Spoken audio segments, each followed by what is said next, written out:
Hey, kunzima ukubayindoda kule South Africa esiphila kuyona. Not South Africa emhlabeni nje general because ayakho umuntu onendaba namadoda, abantu banendaba nezingane nabantu besifazane.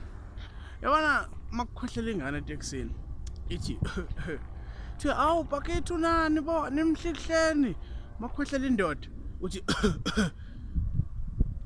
sicela coverage umlomo bandla. Akakho umuntu onendaba nawe. Akakho umuntu onendaba nawe ukuthi kwenzakaleni. Cha, kufanele makukhohlela umama. Uma khohlela umama mfika athi noma intombazane thi hawu bandla unani nimnikeze namanzi bandla mhlawumbe ukhingcekile makuyindoda uthi hey angizofanele ubheke iTB nje uze umnye ebhekisi lethi iTB yini nomlensanga abayidlayo nehunga. Akekho umuntu onendaba nathi, akekho umuntu onendaba nathi nento ezincane njengokuthi nje umuntu osifazane emfishane thinga about cocks abe mude, umuntu osifazane engekho mhlehle ufaka i-makeup abe ngcono. Thina mumbi nje, there's no other way around it. Mumbi nje mumbi sakule nto ye-makeup. Hey, bakhona abantu abasifazane abayifaka i-makeup.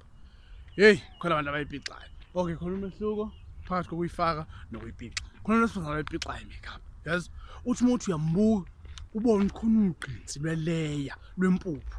Impuphu eningi ngalendlela ukuthi mangase kuthiwa umuthi hlwa nempama ngavele ukuthi wohlo impuphu. Impuphu eningi ngalendlela ukuthi ungenjela ingane iparish. Hey, bayifaka abantu abasifazane i-makeup.